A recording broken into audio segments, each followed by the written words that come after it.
Okay, so Peter and I are at our second goal for today, which is a maintenance on two central systems, first floor and second floor.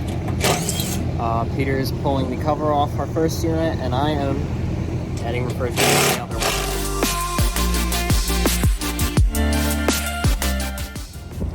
So here is our first floor system. This is our second floor. Peter's starting with cleaning on the second floor while I get this system charged. We were low on refrigerant, and you can see we're still on the low side. I'd like to get that closer to the low 40s for our evaporator temperature and bring up our subcooling and lower our superheat. I am charging with probes. I have a little T here, a special T by Apion, which is also in my description. I have a link to the tools that I use, and that's there. But it's just a hose going to our 410 on my field piece scale. We are at 1 pound and 5 ounces. I think I'm gonna bring that up to 2 pounds. And we're gonna do a nice cleaning as well. Coils could use a good cleaning.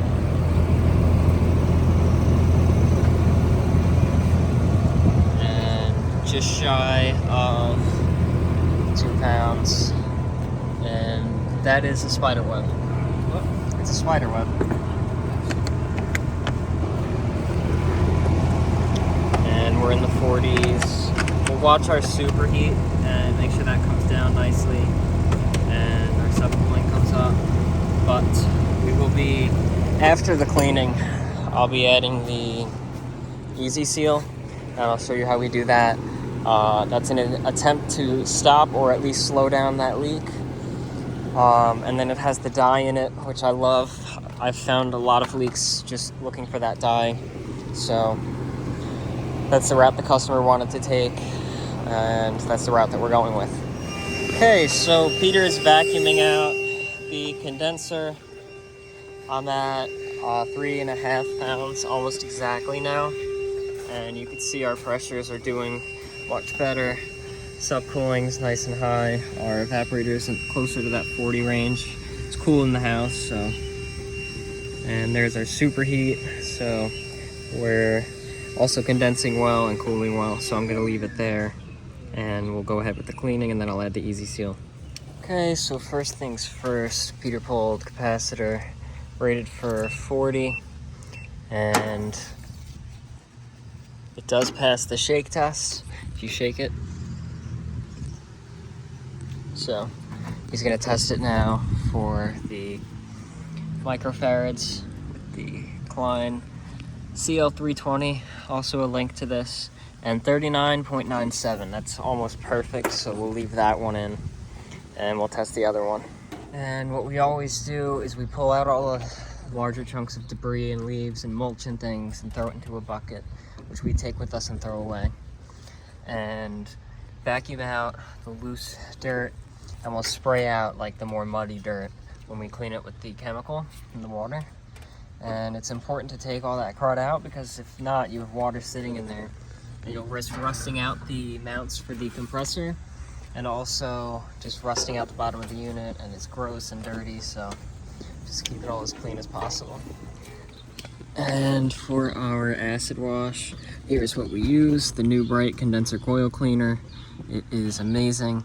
You do have to be careful with it because it does burn the skin, but it's a lot better than the Viper cleaner. It's a lot more strong, and it is not safe, however, for microchannel coils. So the Viper comes in handy when we are dealing with microchannel coils. But all of our electrical tested out good, so we're gonna put the covers back on and go ahead with our washing. Okay, and we're starting first by thoroughly rinsing the coil out with water, and then we can apply our chemical. We'll rinse both out, chemical both, and then rinse the chemical out. Okay, so we actually soaked this one with the chemical. You can see it has a yellow tinge to it, so this will really break down the dirt that's on there, and then we can rinse it off and it'll be nice and clean, and heat can be pulled out of the refrigerant more easily. So This backside especially, you could see how dirty the water is dripping out of it. And you could compare it to like the whiter foam. As it comes down, it's just darker. So all that dirt's being pulled off and cleaned off. Yeah, we gotta rinse it off. And we got this one coated, and I got the camera on just before it all starts to foam up. It'll start getting real thick like it did on this one. And here's rinsing out the foam gun, coil cleaner gun, and then we can rinse the coils. Testo probes. Okay, so Peter cleaned out the spray gun, and now we're gonna make sure we rinse this out really, really well to get any of that chemical out. This hose stinks.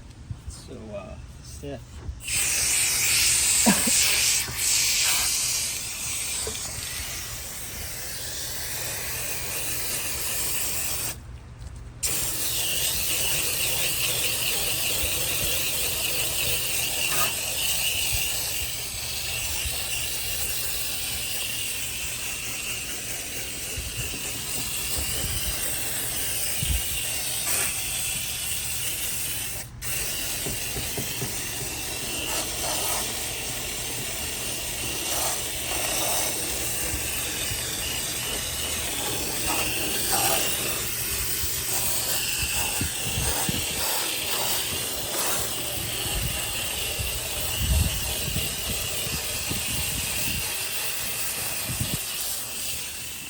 Okay, and this unit is rinsed off very, very, very well, and you can see just how clean it is now compared to before. At least I could tell there's a very, very, very big difference.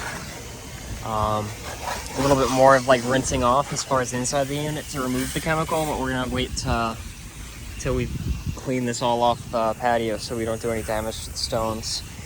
But if you use it properly and rinse it off properly as it tells you to, then you won't risk damaging the coil with the acidity in it.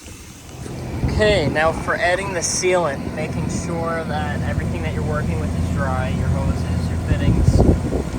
You hook up on your high side, right there, which you then hook up to your low side through the sealant, and then you take your high side pressure and push that sealant and dye straight through until it runs clear.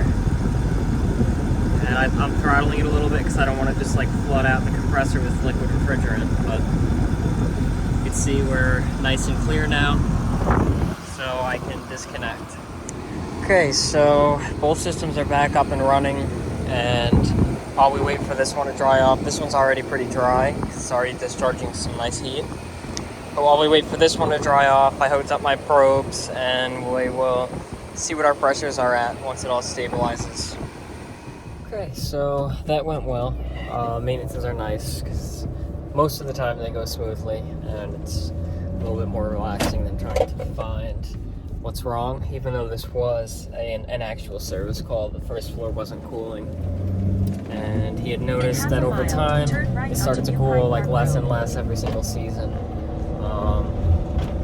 My guess would be that the leak is in the evaporator coil, but we'll find out in time, and once we do leak detection and the dye makes itself known. But hopefully you enjoyed watching the video. Like it if you like it, comment any advice, criticisms, or feedback, and subscribe. Thanks for watching.